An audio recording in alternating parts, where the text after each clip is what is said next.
Hi friends అందరికీ. ఇగో మేమైతే మామిడికాయలు దింపినాం అనమాట. ఇగో ఈ బస్తా వాడ బస్తా అయితే కుట్టేసింది మా తమ్ముడు.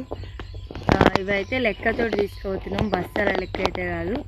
మరి మీ సైడు మామిడికాయ ఒక్క కాయ ఎంత రేటు ఉందో కామెంట్ అయితే పెట్టండి.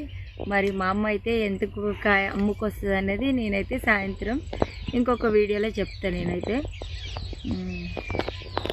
ఇగో ఇవి ఆ బస్తా కలిసి 180 కాయలు అయినాయి.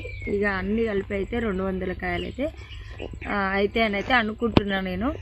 మరి ఎంతకొక కాయ పడుతుంది, మాకు ఎన్ని డబ్బులు వస్తాయి అనేది గెస్ చేసి కామెంట్ పెట్టండి. నేనైతే అమ్ముకు వచ్చిన తర్వాత ఎన్ని డబ్బులు వచ్చినాయి అనేది అయితే నేను ఇంకొక వీడియోలో చెప్తాను. ఏవో కాయలు అయితే మస్తు లడ్డుగా ఉన్నాయి. ఇవైతే పునాస కాయలు. ఇది